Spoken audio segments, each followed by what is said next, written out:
Hoje você vai descobrir 3 pontos que você precisa saber antes de comprar o seu Switch. Ah, e eu não tô sozinho, viu?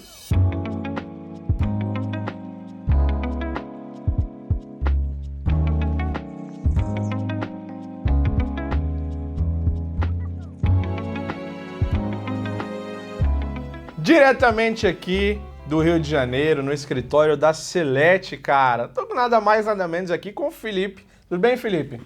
E aí, Thaleson? Na paz? Tudo na paz? Felipe que é um especialista aqui dos produtos da Celete, né? E é ele que vai explicar pra gente os pontos que a gente precisa saber antes da gente adquirir ou comprar o nosso Switch. Mas antes da gente falar de Switch, eu queria conhecer um pouco aí das suas especialidades, que agora eu sei que você tem uma formação que é única e tal. Explica mais pra gente aí, Felipe. Então, recentemente eu adquiri o título de HCIE, que é um título de expert em algum segmento da Huawei. O segmento que eu adquiri foi o de Datacom e eu fui o primeiro da América Latina a passar nessa prova oficial da Huawei. Primeiro da América Latina? Isso Parabéns, aí. né, irmão? Obrigado. É irmão. isso aí. Olha o cara que a gente tá aqui, galera. Já tem dúvidas? Já comenta aqui suas dúvidas aí nos comentários aí embaixo, que depois, inclusive, eu vou deixar até o contato desse cara aqui na descrição para vocês entrarem em contato com ele também, viu? Tem dúvida de Huawei sobre equipamento? Procure ele aqui na Celete. Bom, Felipe, agora eu queria saber, cara, o que a gente precisa saber antes de comprar o nosso Switch? Switch é tudo igual? Não, Switch não é tudo igual, Thaleson. De acordo com... Nós temos algumas variações aí desses equipamentos e, óbvio, essas variações elas são aplicadas de acordo com o projeto que eu tenho em mãos. Então, você, provedor que tem um determinado projeto, ele precisa ser avaliado, precisam ser avaliados alguns pontos, alguns parâmetros para que possamos dimensionar o switch adequadamente para aquele projeto. E que pontos são esses? Bom, primeiro ponto é a capacidade. Então, eu preciso dimensionar o tráfego que eu terei ali esperado ali naquele ambiente, naquele projeto, naquele posicionamento que eu vou colocar esse switch.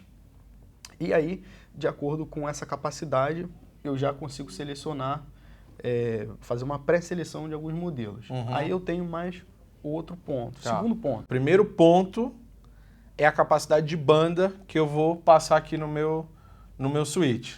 Esse é o primeiro ponto, né? Exato. Então, pô, quanto de banda você, provedor de internet, está planejando passar nesse Switch ou nesse POP remoto que você tem? Que acho que muitos provedores usam switches para fazer o MPLS, né? Então, muitos ficam em regiões que, sei lá, final de linha, que às vezes não passa tanta banda, ou em algum ponto, e aí ele vai dimensionar, não, aqui eu vou passar tanto de tráfego, então esse é o primeiro ponto que ele tem que ter em mente. Exato, e já visando uma expansão, tá? Se naquele lugar eu tiver uma expansão prevista. Então, Perfeito. tudo isso tem que ser levado em consideração. Porque às vezes ele monta o POP, começou a atender ali com uma OLT HAL L de 2 usos, daqui a pouco, não, o bairro vingou. Vamos tacar logo uma chassi aqui, uma OLT maior. Só que o switch dele não está preparado. Exato. E aí aí vai ter que trocar o switch, né? Exatamente, eu te dou também um outro cenário. Imagina que você tem um POP que hoje você atende clientes de banda larga e aí você decide atender um provedor. E esse provedor tem, não sei, 40 GB de banda. E aí, se você não selecionou o switch correto, de acordo com essa capacidade, já prevendo uma certa expansão, você não vai conseguir atender aquele cliente, a não ser que você faça a troca desse switch. Se você fez esse investimento em pouco tempo, ou seja, não foi legal, né? Legal. Porque você vai ter que trocá-lo. Bom, ele falou pra gente o primeiro ponto, agora eu quero saber qual é o segundo ponto, Felipe. Na verdade, a densidade de portas desse switch. Ou seja, eu preciso entender quantas portas eu vou precisar ali, prevendo novamente uma capacidade de expansão, tá? Se esse for o objetivo ali do projeto, tá? Ter essa previsão ali de crescimento e também os tipos de porta, ou seja, serão portas de 10 GB? Serão portas de 40 GB? Serão portas de 100 GB, 400 GB? Então, tudo isso vai ditar também o modelo de switch que nós vamos escolher para aquele projeto. Beleza, densidade de portas então, né? Estamos no rack aqui do provedor de internet. Aqui é o rack, a gente tem OLT, a gente tem um N8000, dois N8000, temos o nosso 6730, tem também um switch de um provedor parceiro, e aí é em cima disso que eu calculo a quantidade de portas que a gente precisa. Cara, eu preciso ligar a OLT, preciso ligar o switch, também tem 2 links chegando aqui. Exato. Um exemplo. Esse switch, eu vou colocá-lo como core, ou seja, ele vai concentrar todas as conexões. E aí eu tenho, vamos supor, 10 portas de 100 GB. Aí, ou seja, aquele mínimo ali que eu tenho que ter de portas de 100 GB são 10 portas. É o mínimo para atender aquele cenário sem levar em conta expansão. Se eu levo em consideração expansão, eu teria que ter um switch um pouco maior. Ou seja, eu já passo a olhar modelos com a característica total de tráfego que eu vou colocar naquele switch, mais quantidade de portas necessárias ali para atender esse projeto. Beleza? Beleza. E aí tudo vai depender de onde esse switch está. Um switch core, novamente, eu vou concentrar todas as conexões. Então são servidores, recebimento de link, vou conectar com o meu roteador de borda, vou conectar com o meu BNG se tiver, com o meu CGNAT, com as minhas OLTs, tudo concentrado ali nesse switch. Ou seja, vou precisar de uma quantidade X de portas do tipo X. Ok. E aí, com base nisso que a gente faz o dimensionamento também do modelo correto. Mais um ponto. Beleza. A gente tem que levar em consideração. Perfeito. Eu tenho mais uma dúvida aqui, que visualmente o pessoal deve estar vendo também, não sei se vocês se perguntaram ou não, sobre os switches inclusive, mas eu vou deixar para fazer daqui a pouco. Mas agora vamos entender então qual é o terceiro ponto que você precisa saber antes de adquirir o seu switch. Qual é o terceiro ponto, Felipe? Terceiro ponto, e não menos importante, é funcionalidade do switch. Felipe, o que é isso de funcionalidade? Bom, eu preciso entender quais tecnologias eu vou empregar ali naquele posicionamento do switch para saber qual modelo eu vou selecionar, tá? Os switches, pessoal, eles são semelhantes a modelos de carro, tá? Você conhece carro, por exemplo, você vai na concessionária, você tem um modelo de entrada, que aí ele tem os itens X, Y, Z, e você vai no modelo top de linha e aí ele já tem mais itens. Com os switches, isso não é diferente, pelo menos com essa linha da Huawei que estamos falando. Aqui, nós temos switches da linha H, ou seja, é o switch top de linha. Então, se eu falo em utilizar funcionalidades como MPLS, BGP, eu preciso utilizar um switch da linha H. Tá? E aí, muito importante, então, que você tenha um alinhamento com um especialista de redes e um especialista em produtos para poder identificar qual que é o switch ideal para você, especialmente nessa parte de funcionalidades que vai atender o seu projeto. Nós já tivemos aqui casos, por exemplo, de que o cliente não sabia desse detalhe, comprou um switch 6730, mas era um switch 6730, por exemplo, da série S.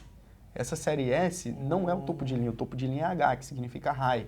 O S ele vem de standard, ou seja, é um modelo mais abaixo. E aí, em consequência, esse modelo não fazia o MPLS, que era o que ele precisava. Ele comprou aquele switch para isso. Caramba, entendi. Esse switch, em compensação, ele era mais barato, mas não fazia o que ele queria. Então, ele investiu o dinheiro de forma errada naquele produto porque não tinha o conhecimento técnico adequado, não teve um direcionamento técnico adequado de um profissional que conhece o produto. Cara, e uma coisa assim, esses dois switches que estão aqui na mesa, eles são idênticos, porém são dois switches diferentes.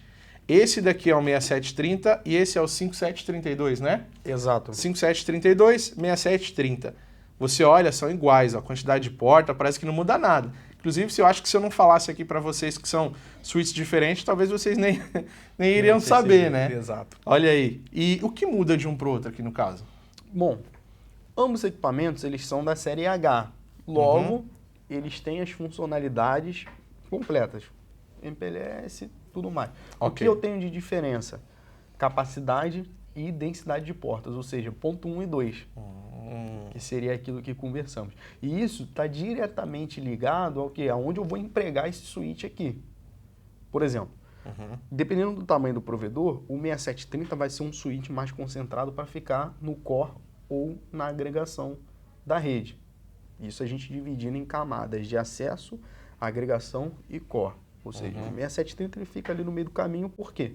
Porque eu tenho um switch que ele tem 24 portas de 10 ou 48 portas de 10, mais as 6 portas que podem ser de 40 e sofrer um upgrade para 100 GB. Ou seja, tem uma densidade de portas um pouquinho maior. Esse switch aqui, dependendo do cenário do provedor, ele vai ser um switch de acesso, ou seja, vai estar mais próximo ali, de repente, da OLT, um POP menor, e ele pode ser também um switch de agregação, dependendo do tamanho do provedor. Tá? Ok. E aí, diferença desse cara aqui em densidade de portas. Eu tenho 20 portas de 1 GB, 4 portas de 10 GB e 6 portas de 40 GB. Notem a diferença. Ou seja, esse equipamento, eu vou colocá-lo, por exemplo, num POP, onde eu não preciso utilizar muitas portas de 10, por exemplo, tem uma OLTzinha só, com uma portinha de 10, que eu vou utilizar, mas eu preciso inserir esse switch no meio do meu anel MPLS, para atender aquele POP ali com a minha redundância. E aí, ou seja, nesse cenário, eu vou elencar esse 5732, que é um switch um pouco mais barato que o 6730. É como se fosse o filho dele, tá? Levem isso em consideração. E aí, indo além, falando mais de produtos, a Huawei tem, por exemplo, um produto que foi lançado recentemente, que é o 6750. 6750, top. Exato, que aí é um produto acima do 6730. Tá acima em quem? Funcionalidades? Não. Ele é da linha H também. Ele vai ser acima na questão das densidades de porta, de um tipo específico que são de 100 GB. Eu vou ter um switch que eu posso chegar a 32 portas de 100, mais possibilidade de colocar 4 portinhas de 200 GB. Que top. Tá? Ou Maravilha. seja, é muito throughput para o seu provedor, é muito tráfego. É muita coisa, né? Que maravilha. Bom, então esses são os 3 pontos que o provedor de internet precisa saber antes de adquirir o seu switch, né? Mais uma vez, entre em contato aqui com o consultor da Celete. Tá todo mundo esperando você entrar em contato para tirar qualquer dúvida que você tiver. Não tem pergunta boba, não tem pergunta simples. Eu gosto sempre de dizer isso. Entre em contato e tira a sua dúvida. Explica como é o seu provedor, como que é a sua situação, o que você usa de equipamento, o que você quer atender, o que você quer fazer aí na sua rede. Que a gente tem o Felipe, tem outros profissionais aqui prontos para atender você e explicar da melhor maneira e indicar o melhor equipamento para a sua situação. Então, Felipe, cara, obrigado pela disponibilidade, pelo seu tempo aqui de dar essa aula aqui pra gente. Pessoal, se você quer entrar em contato aqui com a Celete, vai ter o contato do Felipe aqui também na descrição do vídeo. A gente vai gravar mais um vídeo de um tema bem polêmico aí, sobre NE8000, sobre os novos modelos de NE que estão vindo aí também, e a gente vai tirar essas dúvidas aqui toda com ele, M4, M8, o que muda? Mas isso no próximo vídeo para vocês, tá bom? Então, obrigado, deixa o like, se inscreve no canal, as mídias sociais da Celete estão todas aqui na descrição do vídeo e ó, vem pra Celete!